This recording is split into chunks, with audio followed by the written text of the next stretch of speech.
반갑습니다. 성도 여러분. 6월 1일 월요일 부산진 오늘의 묵상입니다. 오늘 저희가 함께 나누실 말씀은 고린도전서 1장 1절부터 9절까지의 말씀입니다.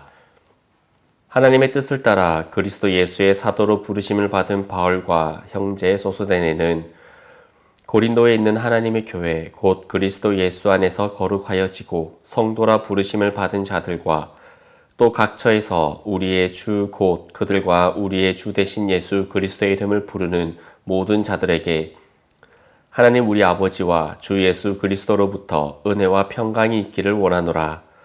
그리스도 예수 안에서 너희에게 주신 하나님의 은혜로 말미암아 내가 너희를 위하여 항상 하나님께 감사하노니 이는 너희가 그 안에서 모든 일 곧 모든 언변과 모든 지식에 풍족함으로 그리스도의 증거가 너희 중에 견고하게 되어 너희가 모든 은사에 부족함이 없이 우리 주 예수 그리스도의 나타나심을 기다림이라. 주께서 너희를 우리 주 예수 그리스도의 날에 책망할 것이 없는 자로 끝까지 견고하게 하시리라. 너희를 불러 그의 아들 예수 그리스도 우리 주와 더불어 교제하게 하시는 하나님은 미쁘시도다. 아멘. 고린도는 지금으로부터 약 2000년 전 지중해 세계에서 가장 번잡하고 가장 화려한 도시 중 하나였습니다. 고린도는 로마 제국의 아가야 속주 수도였습니다. 동쪽과 서쪽 바다를 잇는 지역의 위치에 있어서 당시 지중해 무역의 핵심 허브였습니다. 인구는 약 70만 명에 달했고 그중 상당수가 노예로 구성되어 있었습니다. 도시는 부유했고 그 부유한 만큼이나 도덕적으로 타락해 있었습니다. 고린도 사람처럼 산다라는 표현은 당시 그리스도에서 방탕한 삶을 가리키는 관용어가 될 정도였습니다. 바울은 2차 선교 여행 중 이 도시에서 약 18개월을 머물면서 교회를 세웠습니다. 그런데 그가 에베소로 이동하여 머무는 동안에 고린도 교회로부터 충격적인 소식을 듣게 됩니다. 교인들 사이에 분쟁이 생겼고 음행이 묵인되고 있으며 부활을 부정하는 자들이 생겼다는 것입니다. 심지어 성찬 예식마저 부끄러운 모습으로 변질되고 있었습니다. 바울이 이 편지를 쓴 이유가 바로 여기에 있습니다. 혼란과 분열 가운데 놓인 교회를 향해 복음의 기초로 다시 돌아오라는 촉구를 위해 이 편지가 쓰여진 것입니다. 그런데 바울은 이 어렵고 복잡한 편지를 어떻게 시작하고 있습니까? 놀랍게도 그는 감사와 확신으로 시작합니다. 문제투성이인 공동체. 하지만 그를 향해 그는 먼저 하나님이 그들에게 행하신 일을 선포하고 있습니다. 1절 말씀입니다. 하나님의 뜻을 따라 그리스도 예수의 사도로 부르심을 받은 바울이라고 말합니다. 바울은 자신을 소개할 때에 자신의 업적이나 배경을 내세우지 않습니다. 그가 내세우는 단 한 가지는 자신의 그 부르심, 그 근거입니다. 그것도 자신의 의지로 선택한 부르심이 아니라 하나님의 뜻을 따라 주어진 부르심을 말하고 있습니다. 이것이 바울만의 이야기는 아닙니다. 2절을 보면 그는 고린도 성도들을 향해서도 이렇게 말합니다. 그리스도 예수 안에서 거룩하여지고 성도라 부르심을 받은 자들이라 합니다. 성도라는 단어, 지금 우리는 너무나 쉽게 사용하고 있지만 그리고 마치 교회를 오래 다닌 사람에게 당연히 붙여지는 이름과도 같겠지만 바울이 사용하는 성도라는 것은 신분의 선언이었습니다. 우리가 거룩해서 거룩하게 되는 것이 아니라 하나님의 부르심이 우리를 성도로 만들었다라는 것입니다. 여기서 중요한 질문이 생깁니다. 우리는 지금 우리의 정체성을 어떻게 판별하고 있습니까? 직업, 학벌, 외모, SNS의 팔로워 수, 통장 잔고, 집 평수 등 우리 시대는 끊임없이 이러한 것들로 자신을 정의하도록 압박받고 있습니다. 그러나 바울은 우리의 정체성의 뿌리는 하나님께서 우리를 부르셨다는 사실에 있다고 선언하고 있습니다. 하나님을 어떻게 아느냐가 우리가 우리 자신을 어떻게 아느냐로 결정됩니다. 그분이 우리를 부르셨다는 사실을 알 때에 우리는 비로소 세상의 평가로부터 자유로워질 수 있습니다. 부르심을 선언한 후 바울은 그 부르심 안에서 우리에게 주어진 것들을 4절에서 나열하고 있습니다. 그리스도 예수 안에서 너에게 주신 하나님의 은혜로 말미암아 내가 너희를 위하여 항상 하나님께 감사하노니.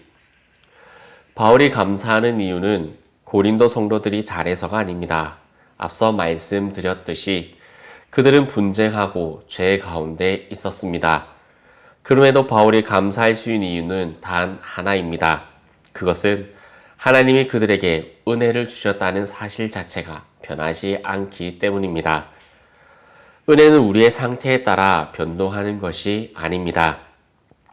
은혜는 주신 분의 신실함에 근거합니다.